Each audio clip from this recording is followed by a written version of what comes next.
দিন দুপুরে রাস্তার উপর চাঁদাবাজি করতেছে, এখন দিবে দৌড়। এদিকে আসেন না বড় ভাই, আসেন একসাথে চাটা খাই। এদিকে আসেন না, এটা নিয়ে যান। এদিকে আসেন।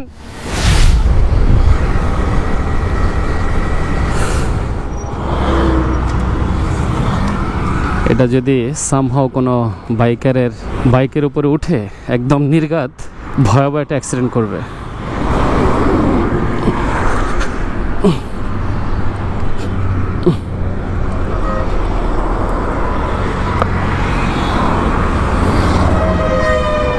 বাবা, আমি নিজেই খুব রিস্ক নিয়ে তারপর রাস্তা পার হইলাম। বাইকারের পিছন থেকে পড়ে গেছে, এরপর গাড়ির চাকা গিয়ে এটা ভেঙে গেছে।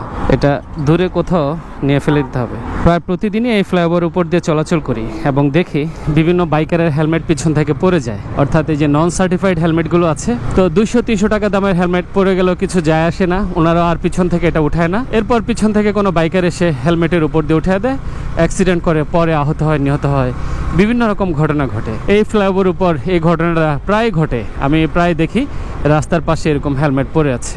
যদিও ফ্লাইওভারের উপরে এরকম ছোটোখাটো বিষয় দেখার দায়িত্ব ফ্লাইওভার কর্তৃপক্ষের। Thank you. দিন দুপুরে রাস্তার উপর চাঁদাবাজি করতেছে, এখন দিবে দৌড়। বড় ভাই, কি অবস্থা? ভালো আছেন আপনারা? কি করেন এদিকে? তাই, এদিকে আসেন না, দেখি এটা, দেখি হাতের এটা।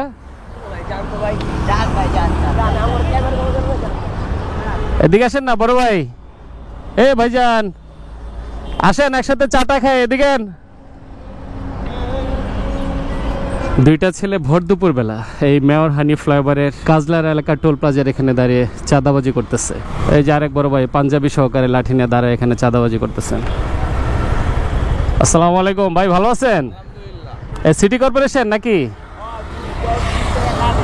এদিকে আসেন না, এটা নিয়ে যান। বড় ভাই, এদিকে আসেন। লাঠি রেখা ভাগছে, ওইখানে গিয়ে আবার 3 চোর একসাথে হয়েছে। সাধারণ ট্রাক ড্রাইভার বা পিকআপ ড্রাইভার যারা আছেন তারা তো বাংলাদেশের বিভিন্ন প্রান্তিক এলাকা থেকে ঢাকায় ছুটে আসেন। দেখা যাবে যে একটা পাতু কুকুরও যদি এখানে লাঠি নিয়ে দাঁড়ায় তাদের কিছু করার নাই, কারণ ওইভাবে ওনারা দূরে এসে প্রতিবাদ করবেন না। টাকা না দিলে বা কিছু বললে লাঠি দিয়ে হয়তো মারধর শুরু করবে, লুকিং গ্লাস ভেঙে ফেলবে বা সামনের গ্লাস ভেঙে ফেলবে। এই সমস্ত ভয়ে কোনো ড্রাইভারই তেমন কিছু বলতে চান না। একজন কথা বলে দেখা যাবে যে ছেঁচড়া চাঁদাবাজগুলা কোত্থেকে আরো দলটল নিয়ে 5-7 জন হাজির হয়ে গেছে।